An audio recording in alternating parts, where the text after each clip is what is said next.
welcome to your YouTube channel A3 Academy. Today in this video we will study the 6th chapter life process of 10th class science, and the life process which we are going to explain in detail today is excretion. And particularly according to the syllabus of NCERT and CBSE, we are going to explain excretion in human beings. So let me know first what is bioprocess. A process which is responsible directly for the existence of the life in the organism, because without this, if this process is hindered or affected adversely, then there will be a threat to the existence of the life of the human beings or any organism. For this reason, this process is said life process or bioprocess, because if the process is going normally and smoothly, there is life, and if the process is somehow affected negatively, adversely, or is hindered, the life will stop. There will be hindrance to the life. There are 4 life processes: nutrition, respiration, circulation, and excretion. We have already studied these first three life processes, and you can see these all in the playlist of the channel of 10th class English medium. Now, today in this video, we will discuss fourth and last life process, excretion. So, what is it? Let me start the video and let us learn together what is excretion. Excretion is that bioprocess which removes the nitrogenous waste from the cells of the tissue from the body with the help of the excretory organs. Means the life process which is the process of removal of the nitrogenous toxic waste from the human body by the means of the excretory organs is known as excretion. And in this video, according to syllabus, we are going to explain human excretory system. What is excretory system? Excretory system is a group of different organs which spontaneously or simultaneously execute the excretion of the nitrogenous waste product from the body. And so far the human excretory system is concerned, the human excretory system is constituted of 2 kidneys, left kidney and the right kidney, and 2 ureter. One ureter comes out from one right kidney, and another ureter that comes out from the left kidney, and then these 2 ureter meet into a bladder, a muscular bladder known as urinary bladder, and which contains which holds urine temporarily for a while until we go for urination, and then there is an opening to excrete out the urine which is containing various nitrogenous wastes, especially the urea. And this opening through which the waste nitrogenous urine is excreted out of the body is called urethra. So it is human. Let I draw a diagram. See here. In this diagram, you can see there are 2 kidneys and there are 2 blood vessels which are running here. The red blood vessels, it represents the renal artery, and this blue vein, the blue blood vessel, it represents the renal vein. How these are, let I explain you in detail, and I draw a picture. See here, it is a diagram of the human excretory system. I just said that in human beings there are 2 kidneys, left kidney and the right kidney.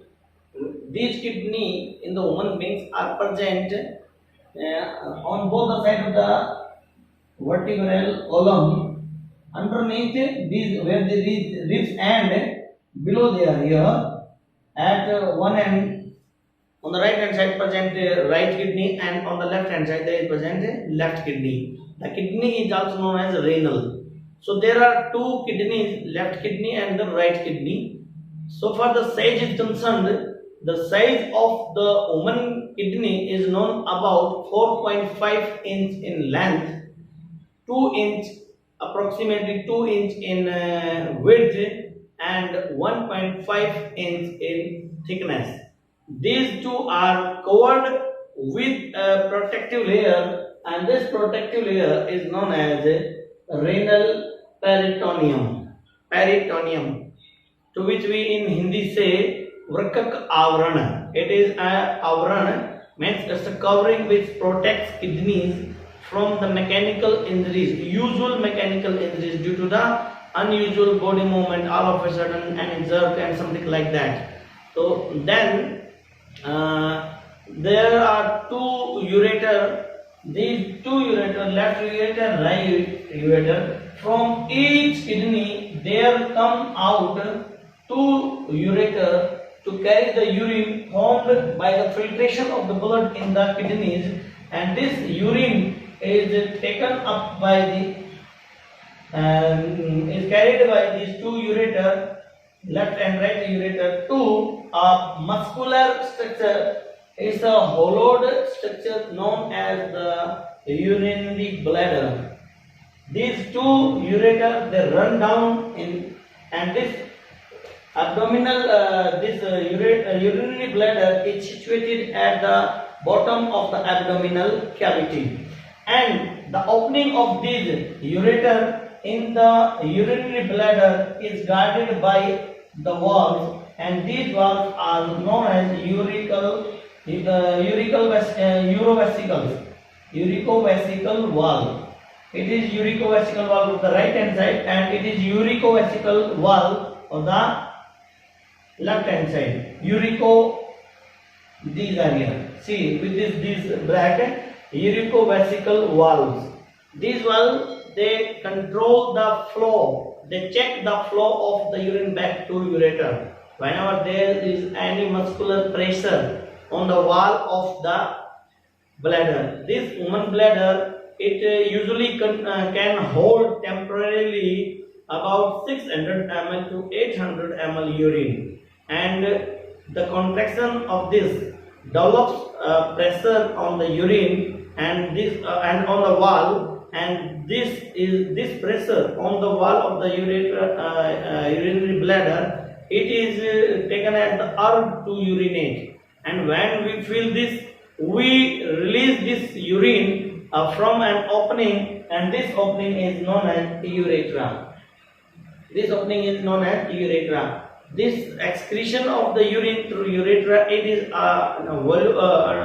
under the control of a volumetry action, because we can hold for a time. Whenever it is not a suitable situation, then we can hold it. This is why I say it is under the control, so it is a voluntary activity. So this is the structure of the human renal system or the excretory system. You see here, I have drawn the two blood vessels. The red blood vessels, it is known as the renal artery. This renal artery, it brings the blood from entire body, from all the cells, which contains nitrogenous waste produced in the cell during the metabolic activities. Means the blood which is containing nitrogenous waste is carried from entire body, from all the cells, by this renal artery to the kidneys. Now this blood, I briefly explain you the working of the renal system or the excretory system. The blood from entire body is collected by the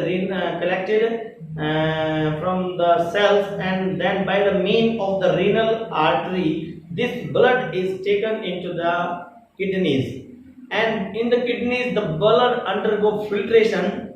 How I will explain later on in the next part of the video. The blood is filtered with pressure, and the waste products and the excess of the water which is present in this blood carried from entire body, the useful substances, they remain in the blood, and the waste products and the excess of the water is filtered out.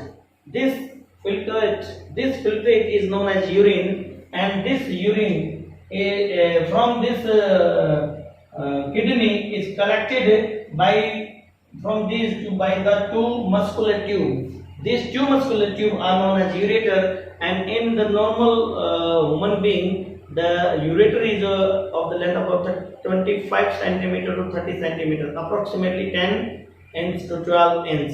So it is normal. It is a normal and approximate idea, and these run down in the abdominal cavity and they meet a muscular bladder. This muscular bladder is known as urinary bladder, and it is the urine is held for a while in the kidney in the urinary bladder, and from there, by the help of the urethra, it is excreted out. This is about the formation of the urine in brief. Now we will in detail come to know how these are this urine is formed, how the blood is filtered. So I draw a picture diagram here.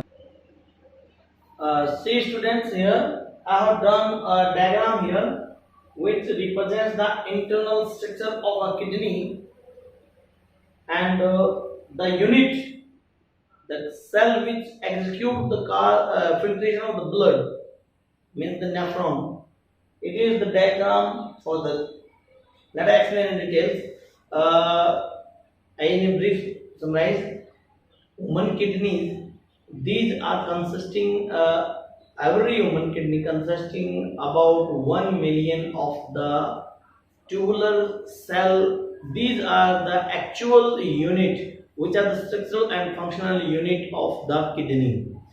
These cells, tubular cell, these are very specific for the filtration, and these are called nephron. These are called nephron. These nephrons are the cell of the kidney.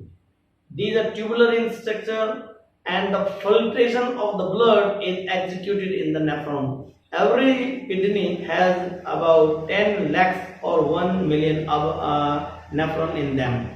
So for the structure of a kidney is concerned, the shape of the kidney is convexo-concave. Convexo-concave. Convexo-concave means one side, outer side, it is convex in shape. It is convex, slightly elevated. So this is convex side, but from inside, this surface is internal surface is concave. So if we summarize that, so this is why we say the shape of this kidney is convexo-concave. So for the inner structure of the kidney or the renal is concerned, the kidney is divided into the three main parts. The outermost part of the kidney is known as renal cortex. As I have already mentioned that there is a protective layer around the kidneys. This protective layer is known as renal peritoneum, and inside, just immediately next to the renal peritoneum, there is a part known as renal cortex. See here, only this part in the black border of this kidney, and there are some blue structure. I will explain you next what are these. In between these two portions, this space, this part is known as renal cortex. Now, next to this renal cortex, inside there is present in the middle part of the kidney. It is known as renal medulla. This renal medulla I have shown here in this picture by this blue conical structure. There are some conical sacs, and these sacs are provided with number of the tubular structure in a conical arrangement. So here I have shown with the blue conical structures. This blue part with the conical structures is known as a renal medulla. Now the third part on the other opposite to this convex part, there the part is a concave, and this concave part which I have shown here, I just show it dottedly. This part is known as renal pelvis. Renal pelvis is that part of the kidney in which the renal artery, it is renal artery. The renal artery brings the blood which contains in it various nitrogenous wastes, and it passes this blood into the kidney, and in the kidney there are about 1 million small cells which are the actual structure and functional unit of the kidney. This blood goes in these nephrons. This structural and functional unit are called nephron. It's the singular cell. The structural and functional unit of a kidney is called a nephron, a tubular cell.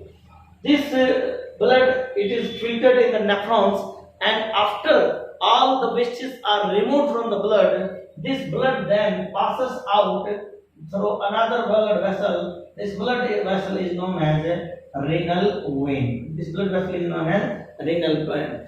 When the blood passes with this renal vein, it goes back into the circulatory system and meet with become a part of the circulatory system. And what happens with it? It is another matter.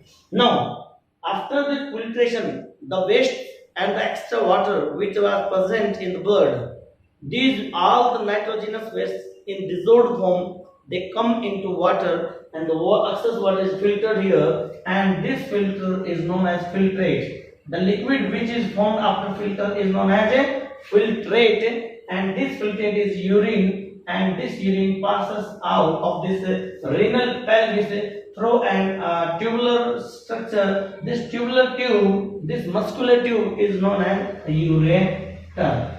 There are two kidneys, so there are two ureter. One ureter, it is merged out from one kidney. So this is the structure of a kidney, and now we will in detail discuss how these nephrons they work. See, one thing, just in the cortex part, I have shown you some structure, curved structure like this. Actually, this nephron is a very long tubular structure.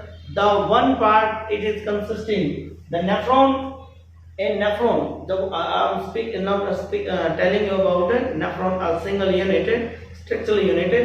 A nephron, it consists some rounded structure which is hollowed inside. This rounded structure is known as Bowman's capsule. It is known as a Bowman's capsule. This Bowman's capsule, this name is after the name of the person. There was a doctor, Dr. Bowman, who first of all named this term. This is why in the honor of that Dr. Bowman, this structure is said Bowman capsule. The nephron, it is consisting hollowed structure, spherical structure. This spherical structure which is hollowed inside is known as capsule. And then this is a long, it is here. Then this nephron has a long tube. This long tube, where immediately inside this Bowman capsule there is a hollow space here. This hollow space is known as Bowman cavity. These are the same thing here.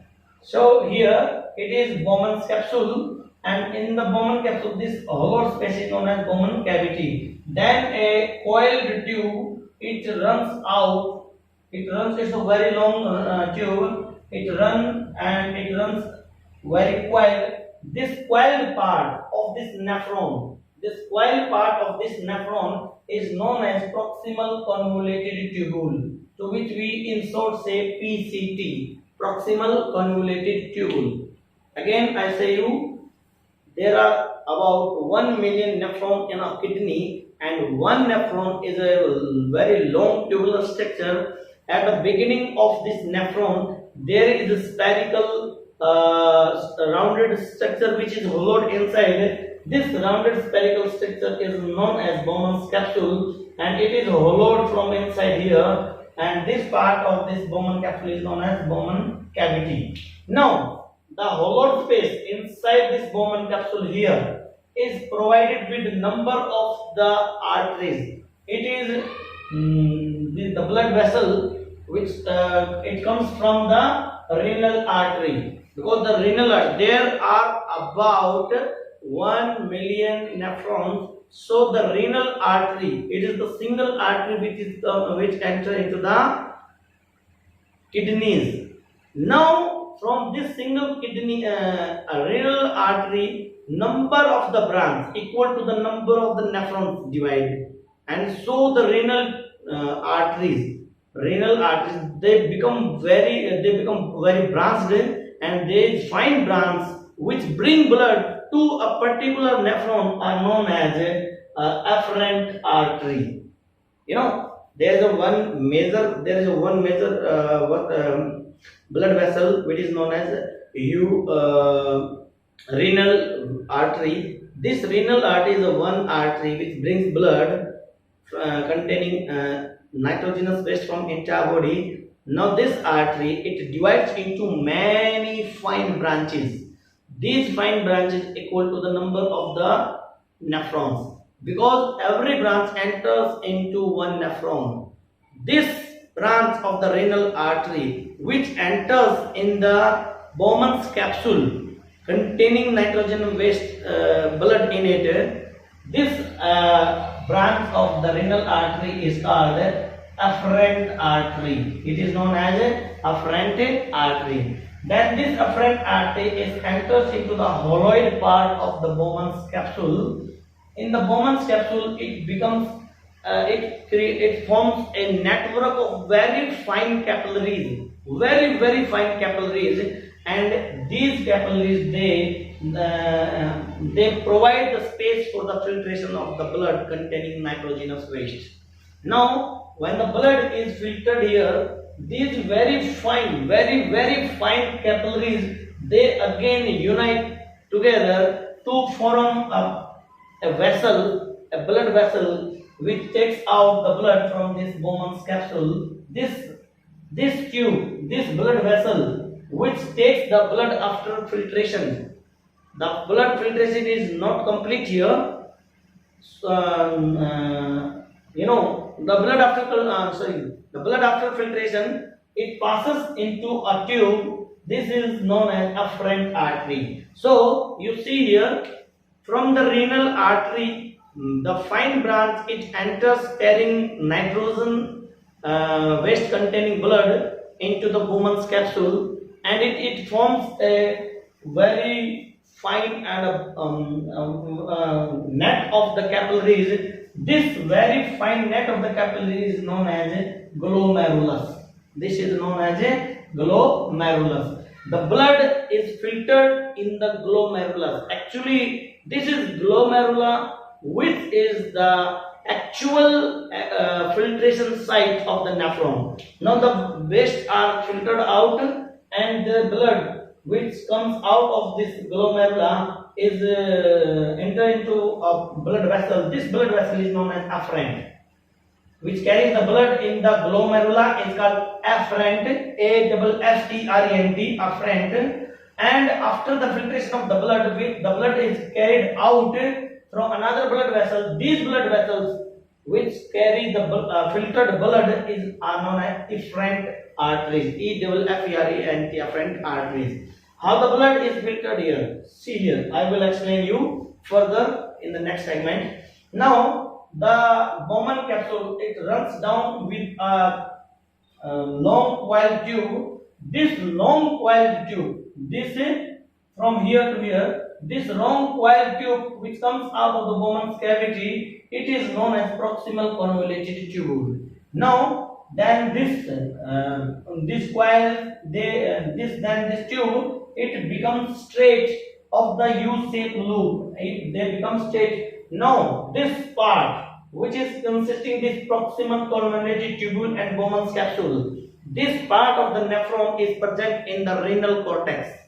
I just said you. Renal cortex, and the renal means the kidney. The inner structure of the kidney, there are three main parts of the kidney. Outermost is the renal cortex, the middle is the renal medulla, and the innermost, the concave, is the renal pelvis. So this Bowman capsule, the glomerula, and this proximal convoluted tubule, this part of the nephron, is present in the renal cortex region. But this nephron, it is not the complete structure here. It runs down in the form of a U-shaped tube, straight tube. It has only two arms, one descending lobe of this U-shaped tube. This is known as because after filtration, the liquid which comes out is known as filtrate. This filtrate run in this tube, proximal convoluted tubule. Then after this, in this region here, it is lying. It is a renal cortex. Renal medulla. It is renal medulla region, and it is a renal cortex region. So, when this tubular structure running out from the Bowman's cavity, it stretches and form a U-shaped loop. This is known as loop of Henle. The loop of Henle has two arms. One arm, in this arm, the filtrate coming from the Bowman's cavity is running down in this arm of the loop of Henle. This arm of the loop of Henle is known as descending lobe of loop of Henle, because descending, it is carrying the filtrate downwards. So this is why it is said descending lobe of the loop of Henle. Now the blood, filtrate, it runs up, and in this arm of the loop of Henle. Loop of Henle is a U-shaped part of the tubular of the tube which is emerging out of this Bowman's cavity. In this arm of the loop of Henle, the filtrate is moving upward, is going upward. So this lobe is known as ascending lobe of loop of Henle. When this ascending loop of Henle, again it enters back into the renal cortex. Now in the renal cortex, this tubular part of the nephron, it again coils very much. This coil portion again is known as distal convoluted tubule. This distal convoluted tubule, it like the proximal convoluted tubule and Bowman's capsule, is also present in the renal cortex region. Now this ultimately mates with some collective ducts. These, see here in the diagram I have shown with this green tube. In the kidney, in the renal medulla part, a tube is meant for the collection of the urine. Collection of the urine formed after the blood filtration in the nephron. This filtrate, it runs through the tubular part of the nephron, and ultimately at the second end it mates with a tube. This is known as collective tube. This collective tube, there are as many collective tubes as there are equal to the number of the nephron in the kidney. Means, say if there are 1 million of the nephrons, so there are 1 million collective tubes. These collective ducts, these collective ducts, they carry urine from every nephron after filtration, and then they mate together to form a bigger tube. This is known as a urine tube. And this urine tube, it runs in the renal pelvis part, and in the renal pelvis part, these fine urine tubes, they again join to form an ultimate ureter. The muscular tube, the one and only singular, the one muscular tube that runs out of the renal pelvis. In this ureter, all these urine tube, very fine tube, they meet together to form a bigger tube. This tube is known as ureter. This is the structure of nephron. See, in the nephron, these afferent arteries, they the blood in the that enters into the Bowman's capsule through afferent arteries. It filters in the glomerula, and then this filtered blood, it runs through afferent arteries. These afferent arteries, they coil around the tubular part outside this, because nephron, which has a tube-like end that runs out of the Bowman cavity, it is this tube here, like this, and these renal afferent arteries. These afferent arteries, they coil around this tubular part all through the length until they meet the collective duct. Why is it so? Let I will tell you. This is the structure of a nephron. This is the detailed structure of a nephron, and I have told this is how the kidney is like. Now I tell you how the urine is formed. Now I explain the functioning of the nephron. How does the nephron work? So working of the nephron produce urine. So we deal with another topic. This is known as formation of urine. This is known as a formation of urine. Formation of a urine. So don't confuse. What I just described recently up to now was the structure of the kidney in the three parts: outermost renal cortex, middle this bluish part is known as renal medulla, and this green part is known as renal pelvis. This was the internal structure of the kidney. Then it was the structure of a nephron, the single cell. And now there is the functioning of urine. See here. Now it is another diagram. It is a magnified diagram of a nephron. The major part of the nephron is the Bowman's capsule. It is a spherical shaped hollowed structure, like a bowl shaped. It is a bowl shaped structure. In this bowl shaped structure is known as Bowman capsule. This Bowman capsule is present in the renal cortex region. The arteries, they divide, the renal arteries, they divide into very fine blood vessels. These blood vessels which carry nitrogenous waste bring this blood containing nitrogenous waste in the Bowman's capsule cavity. These are known as afferent artery. Afferent. And these afferent arteries, see here, have a very wide diameter. The diameter of these afferent arteries which carry blood into the glomerula, this network of the capillaries is known as a glomerula. Glomerulus. See, you may say glomerulus. This blood artery which brings the blood is wider, and after the filtration, the artery which carries out the blood, filtered blood, has a narrow diameter, means it is narrow. This is known as efferent artery. Efferent artery. This is the reason, because the diameter of the afferent artery is wider, but the diameter of afferent artery is narrow. So there develops a pressure, because blood comes in the enters into the glomerulus with a wider opening, but when it leaves the glomerulus, then the artery which take the blood, filtered blood, has a narrow lumen. So this causes a development of a pressure, and this pressure is known as is responsible for the filtration of blood. And this pressure inside this glomerula, it increases to 75 mm of Hg, to which we can say it is about 10 Pascal. It is about equal to 10 Pascal. This blood pressure, this pressure inside this glomerula in the blood is sufficient enough to filter the blood. When the blood under this pressure is filtered, this is known as ultrafiltration.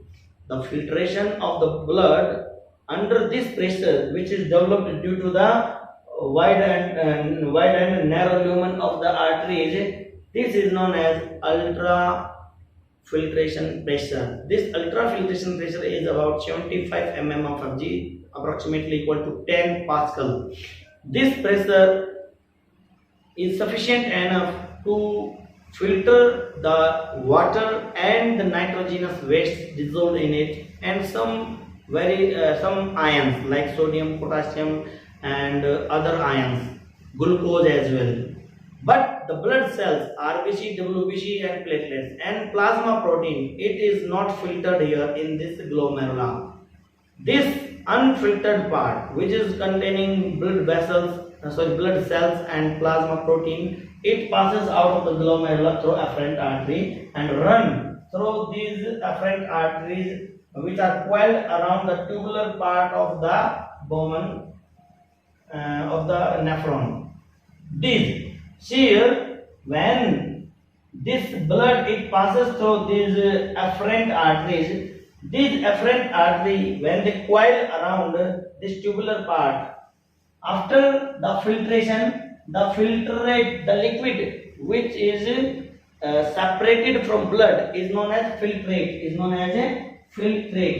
This filtrate contains water plus urea plus uric acid plus iron plus glucose and so many things which can be passed through the permeable membrane. This is known as filtrate. This first position, the formation of the urine is constituted of the 4 steps.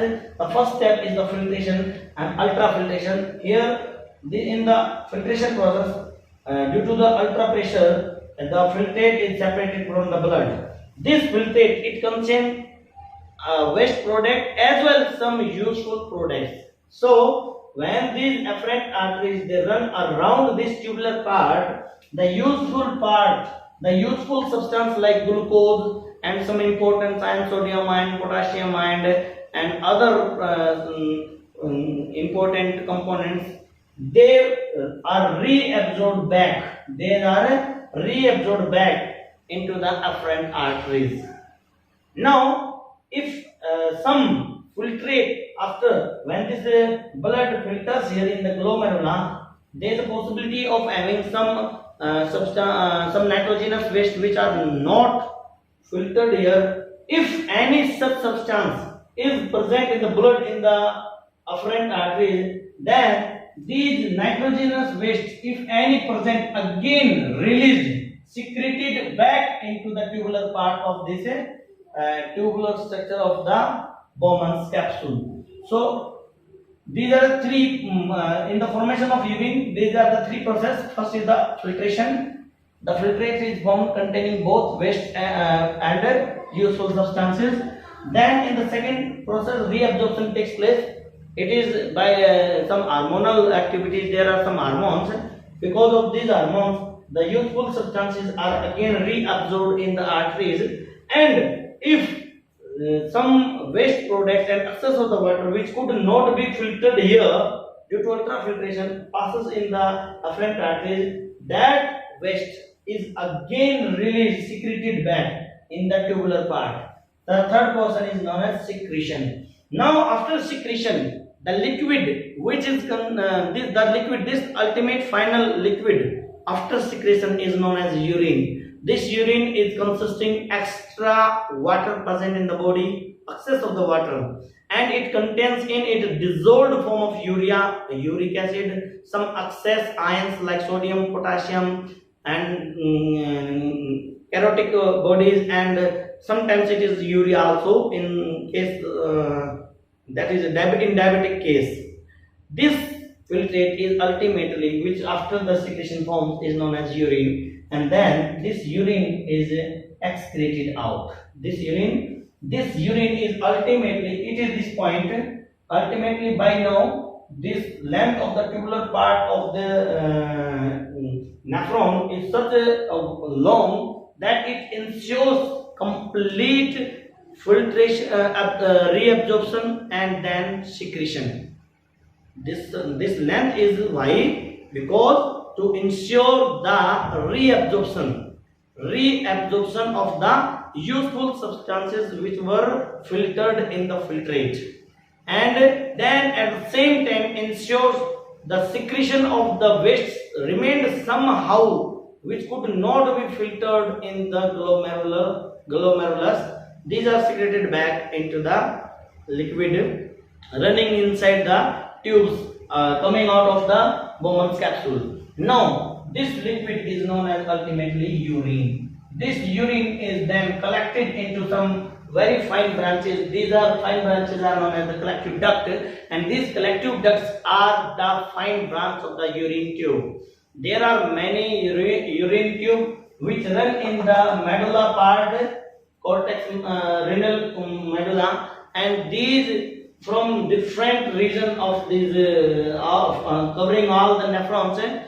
These urine tube they together meet in the renal pelvis region and ultimately form a single tube. This is known as ureter. This is how the urine is filtered in the human body. The filter, this liquid which comes out is called urine, and so for the composition of the urine is concerned, the urine is consisting about 95 to 96% of water, excess water of the body, and in it there is present about 2% of the urea, 0.5% of uric acid, and rest of the part as carotene bodies, sodium, potassium, and excess of the ions which were present in the body. Now this urine, it comes through the renal pelvis part out.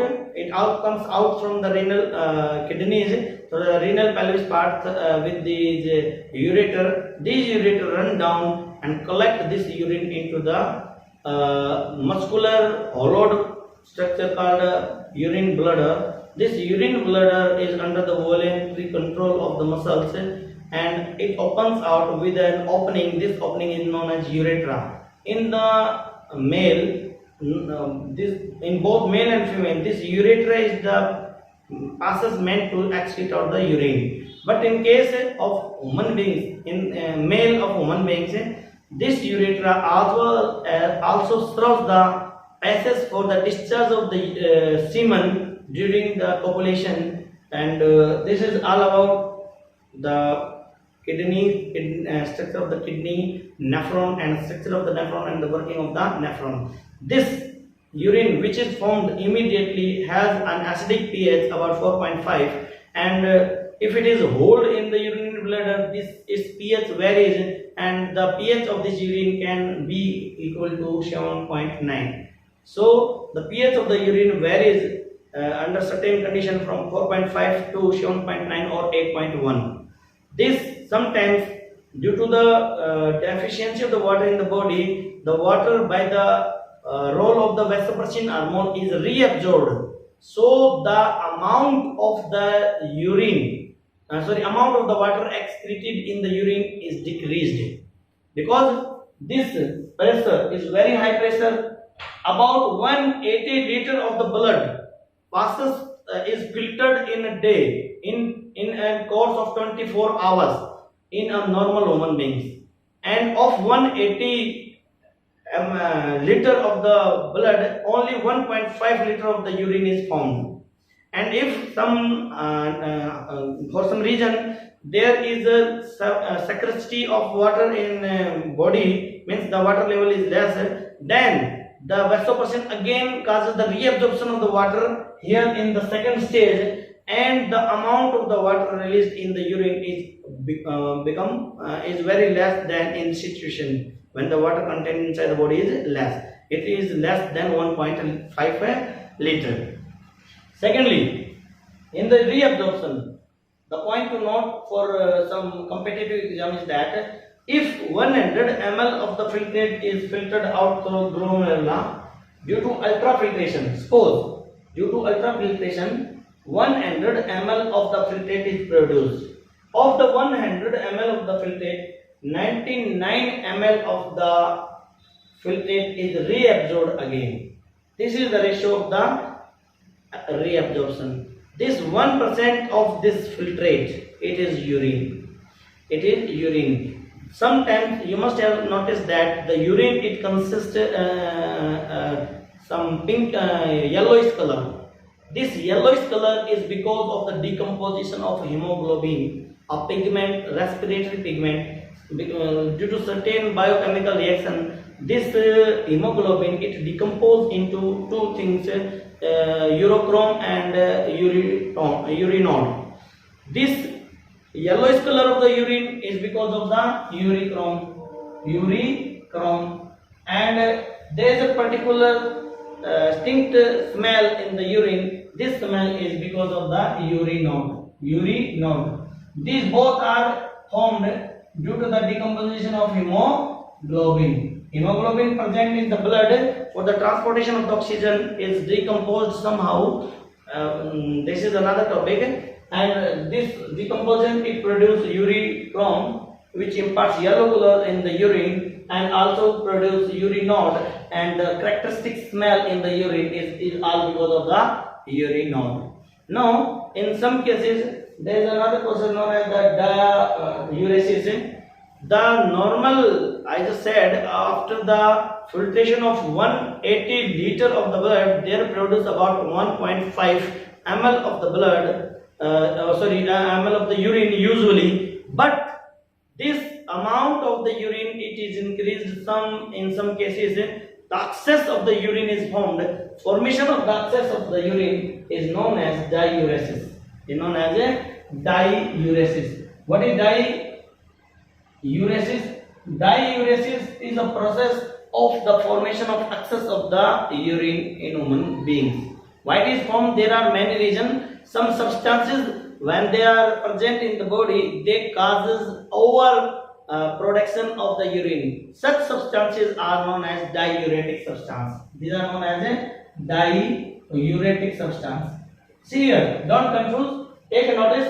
Diuresis is a process of the formation of excess of the urine. But diuretic substances are those substances which causes the formation of excess of urine. These diuretics are like coffee and the tea.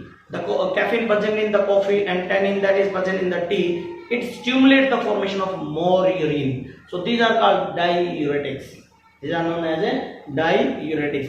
Now the another topic is renal failure. Now next topic is renal failure.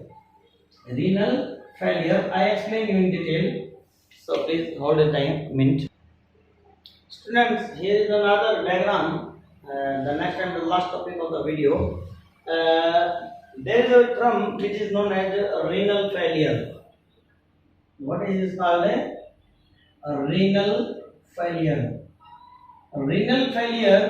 Renal failure is a situation which is very rare usually, because the kidney they do not stop working until there is any external injury or some genetical disorder and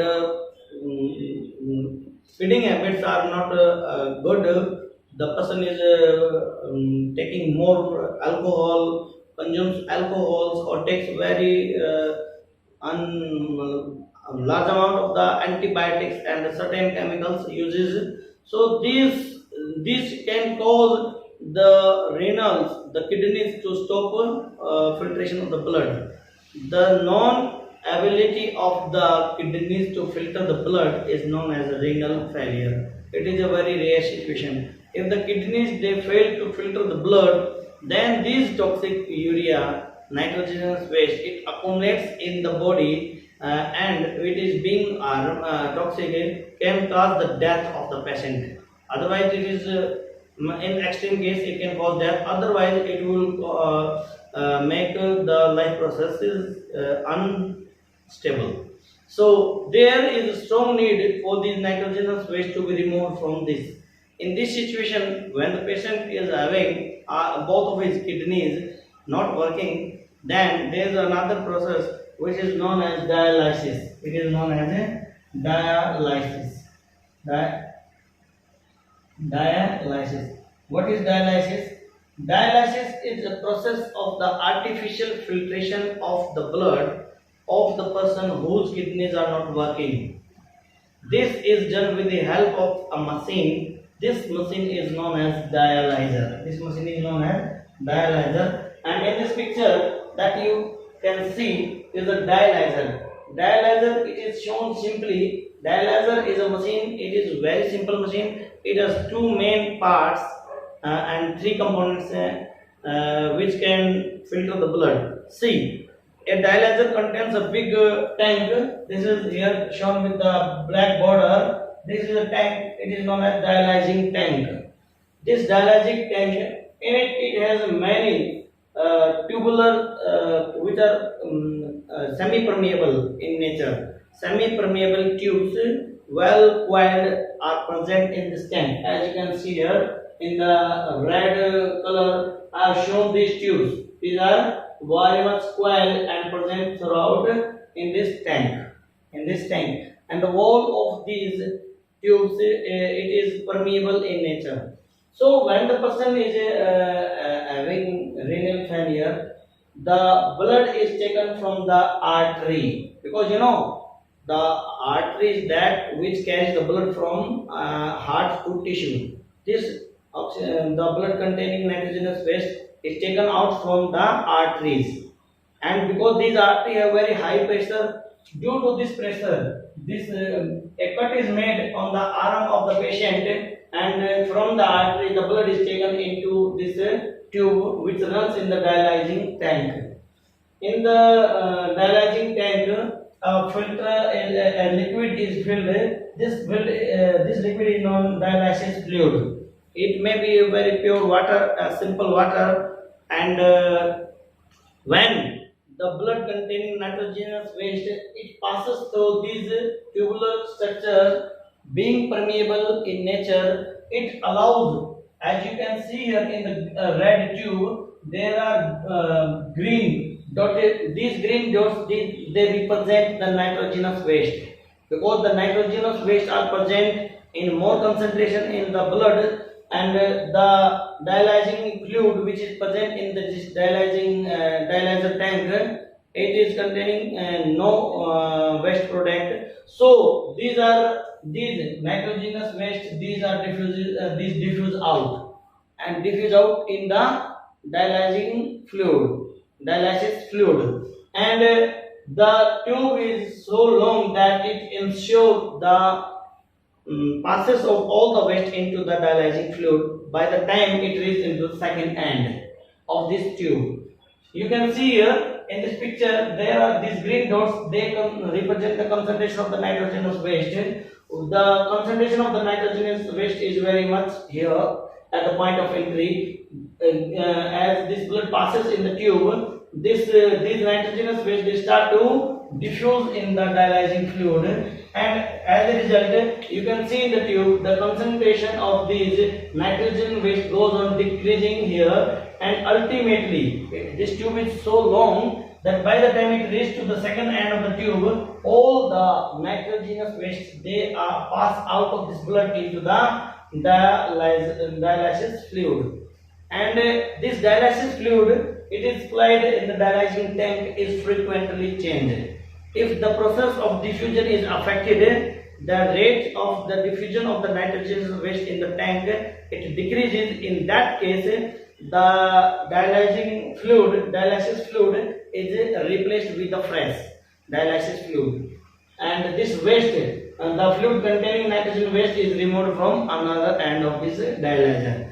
This blood which comes from the another end of this permeable tube, it is purified blood containing no waste. This is then introduced in the vein of the patient.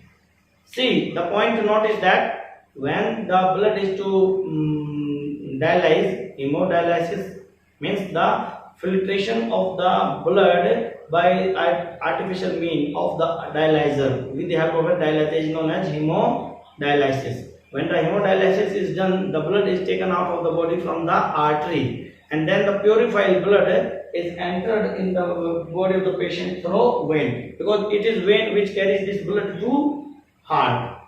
It will carry the blood to heart, and the blood ultimately reach into the right auriculum, and from this right auriculum through right ventricle it reaches into the lungs for oxygenation. So this is another topic. This is how the blood in case of renal failure is purified. So this is all about the excretory system of human being, structure of total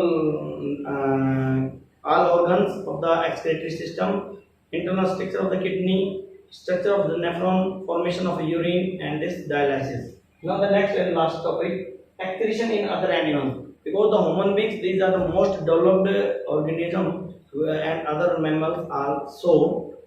the level of excretion is very high. It is a much complex process, but it is not always the same with all other organisms. Some organisms like unicellular organisms, say for example amoeba, it is only made up. It is made up of only one cell, so there can not be any possibility of finding such a complex system. In such animals, there is present a contractile vacuole. The nitrogenous waste produced during various activities in the amoeba, these are passes into the contractile vacuole, and then when this contractile vacuole is filled with the nitrogenous waste, it reaches near the membrane, and the membrane then open out, and they say by this amoeba. It is this membrane. It is the vacuole, and with the when the nitrogenous waste they diffuse in this and it is filled, then it reaches near the membrane, and then the membrane it opens out and the nitrogen waste are released. This is how the excretion is done in amoeba. In case of aquatic animals and say for in earthworm, and other animals, they in insects there are some units like nephridia. Nephridia like the human nephron. Nephron is a much complex and well organized structure, but nephridia, these are the simple tubule like structure which also perform the form of the filtration, perform the function of filtration. It is in case of insects present, and some animals like this earthworm, the cuticle excretion is also noticed. They excrete out the nitrogenous waste through their moist body skin. This is why these are cuticle excretion. In case of human beings as well, the nitrogenous waste are secreted out through the urine, through these kidneys. But some excess of the salt, sodium chloride, such salt, these are excreted through the sweat, through the small pores on the body, and even in the higher organisms like mammalians, mans, and others. So these are similarly excreted in case of other animals through skin. So this excretion of the nitrogen waste through the skin is known as cuticle excretion. Now about the excretion in the plants. The plants, they also produce nitrogenous waste. This nitrogenous waste, there is not very much complex system like the human beings and other mammalians and in the plants. In the plants, these nitrogenous waste they collect into the dead cells, dead cell of xylem and phloem. These it provides strength to the stem of the plant, and sometimes these nitrogenous waste these are collected in the leaves which are falling. The leaves with the dead cells, the nitrogenous waste are stored in them, and when they leave they shed, and these nitrogenous waste along with these are excreted out. In some case, there are found small structure on the surface on the stem of the plants. These are called lenticels. These are known as lenticels. And through lenticels, some viscous fluid are excreted out containing various nitrogenous waste. These are like the gum, like the gum from the plant. It is used by the human beings. There is a very peculiar thing, the nitrogenous waste excreted out from the human body and the fecal matter. It is useful and of nutritional value, great nutritional value for the plants. And in case of plants, the gum from the plant, it is also nutritious for us human beings. So there is a barter system. The nitrogenous waste of the plants, these are used by us for the nutritional value. And this is all about the excretion. Thank you for being here. Keep watching. We will be back with the next video. And all the subscribers, please don't forget to subscribe the channel and share the channel. Press the bell icon so that all the new videos can be in your notice through the notification.